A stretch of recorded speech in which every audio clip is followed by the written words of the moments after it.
1742 करोड़ सिर्फ और सिर्फ 30 दिन का रेवेन्यू, वो भी एक फिल्म के थ्रू। और ये 1742 करोड़ इंडियन रुपीस में। बहुत फेमस जर्मन फिलोसोफर फ्रीडरिश नीत्शे ने एक बार कहा था, Der Wahnsinn ist etwas Seltenes bei Einzelnen, aber in Gruppen, Parteien, Volken und Zeiten ist er die Regel.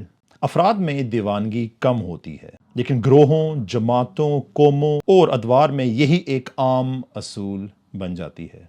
Indian फिल्मी सनत अब पाकिस्तान मुखालिफ प्रोपेगेंडे के बगैर मुकम्मल नहीं होती। एक बयानिया बनाएं, उस पे एक स्क्रिप्ट तहरीर करें, फिल्म बनाएं, अरबों रुपया मुनाफा कमाएं, बेशक उसका रियलिटी के साथ कोई ताल्लुक हो या नहीं हो, अफसानवी किरदार जनरेट करें, और इसके अलावा आपको इस पे कोई मेहनत भी नहीं करनी पड़ेगी। मेहनत नहीं है, जो कि सब कुछ तो स्क्रिप्टेड है। यानी आप पहले एक फिल्म बनाया करते थे, स्क्रिप्टेड किरदार लाया करते थे, अब वही फिल्में आप लोग रियल लाइफ पे बना रहे हैं अफसानवी किरदारों के साथ। अपनी मर्जी का कैमरा, अपनी मर्जी का राइटर, अपनी मर्जी का डायरेक्टर, अपनी मर्जी का स्क्रिप्ट, अपनी मर्जी की जीत, सिर्फ और सिर्फ फिल्मों में अपनी फतह दिखाना, अपने लोगों की आंखों में धूल झोंकना, और वो भी बिल्कुल बने बनाए झूठ को सच समझकर आपकी फिल्में देखने आ जाते हैं, जो कि आप लोग पाकिस्तान मुखालिफ बयानिए पे बनाते हैं। इससे पहले एक और इंडियन मूवी नफरतों के पहाड़ बेच चुकी है, जिसने 133 करोड़ पे कमाए थे अपने पहले पार्ट के लिए। गदर 2 ने अपने दूसरे पार्ट के लिए 690 करोड़ से ज्यादा कमाए। ये फिल्म में नफरतें बेचने और बांटने का एक मरकज बन चुकी हैं।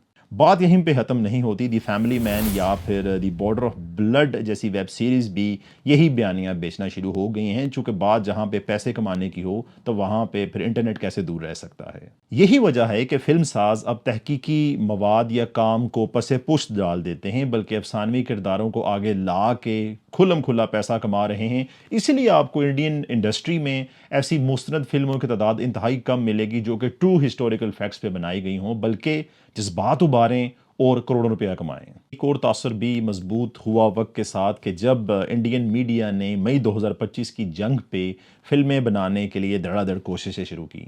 ऑपरेशन सिंदूर के नाम पे एक फिल्म जो है वो पाइपलाइन में है, जिसको विवेक अग्निहोत्री डायरेक्ट कर रहे हैं, और टी सीरीज की प्रोडक्शन में फिल्म बन रही है। और मैं आपको अभी से बताता चलूं कि ये फिल्म ओवरऑल ऑलमोस्ट 2000 करोड़ से 3000 करोड़ तक भी रेवेन्यू कमा के दे सकती है, चूंकि इसमें भी जज्बात को उभारा जाएगा, इसमें भी अफसाने बेचे जाएंगे, इसमें भी झूठी जंग जीतने के ख्वाब दिखाए जाएंगे, और अपने मुखालिफ कंट्री का जो बयानिया है, जो सच्चाई है, जो रियलिटी है, इंटरनेशनल मीडिया ने जो दिखाई वो रियलिटी है, उसको कहीं ना कहीं दबा दिया जाएगा। बॉर्डर, रोजा, बम्बई और गदर, इसके अलावा धुरंधर जैसी फिल्में अवामी अजहान पर बहुत गहरे नकूश छोड़ती हैं।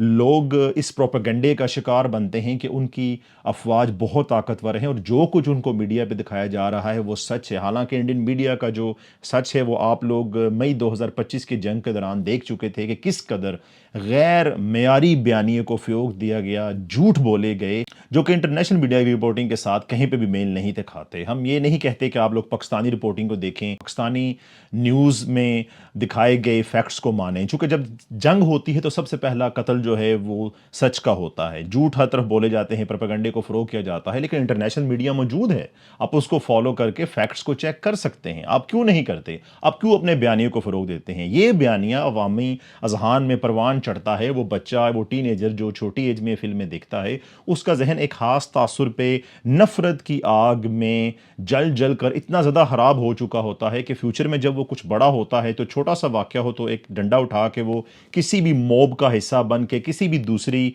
पार्टी को मार सकता है। यही रीज़न है कि बीजेपी पार्टी को इस बात का इदराक करना बहुत लाजमी है कि फ्यूचर में जब वो आउट ऑफ पावर होंगे, जब कांग्रेस पार्टी या आम आदमी पार्टी ऊपर आ जाएंगी, तो वो यही प्रोपेगेंडा इन लोगों के खिलाफ इस्तेमाल कर सकेंगे। और अवामी जहन तो ऑलरेडी तैयार बैठे हैं, उनकी इतनी ज़्यादा ब्रेन वॉशिंग कर चुका है बीजेपी अपने सोशल मीडिया प्लेटफॉर्म्स या फिर फिल्मों के थ्रू, कि अब उनको फ्यूचर में मैनिपुलेट करना मज़ीद आसान हो जाएगा, इवन उनके अपने खिलाफ भी। माजी में ही आप चले जाएं तो बजरंगी भाईजान या फिर वीर ज़ारा जैसी फिल्मों ने एक न्यूट्रल पैगाम दिया, जिसको अवाम ने पसंद भी किया। यानी हम ये कह सकते हैं कि इंडिया में ऐसी अवाम मौजूद है जो कि نیوٹرل بیانیے کو بھی اپریشیٹ کرتی ہے، لیکن گزشتہ 10 سالوں سے یہ بیانیہ ختم ہو چکا ہے۔ ہمیں کوئی ایسی فلم یا پھر ویب سیریز نظر نہیں آتی جو کہ نیوٹرل بیانیے کو آگے لے کے چلے، جو کہ لوگوں میں پیار، محبت، سچائی اور امن کو فروغ دینے کے لیے کام کرے۔ سینما ہاب بیچتا ہے، لیکن بی جے پی کچھ زیادہ ہی ہاب بیچنا شروع ہو گئی ہے اس سینما کے تھرو، اور ایون ٹیکس میں بھی مراعات دی جا رہی ہیں ایسی فلموں کو۔ یہی وجہ ہے کہ انڈیا میں جلوس، تقریبات اور اس کے علاوہ پولیٹیکل پروپیگنڈا کے علاوہ فلمیں بھی یہ بہت بڑا ذریعہ بن چکی ہیں، رولنگ پارٹی کا دایاں بازو ثابت ہو رہی ہیں۔ اینڈ پہ میں آپ کے لیے کچھ سوالات چھوڑے جا رہا ہوں۔ کیا یہ بات واقعی اب حقیقت بن چکی ہے کہ عوام کے سامنے حقیقت کے بجائے صرف بیانیہ بیچا جاتا ہے؟ کیا اب کہانیوں کی کمی کی وجہ سے فلمی صنعت صرف ایک ہی موضوع کے گرد گھومتی رہے گی؟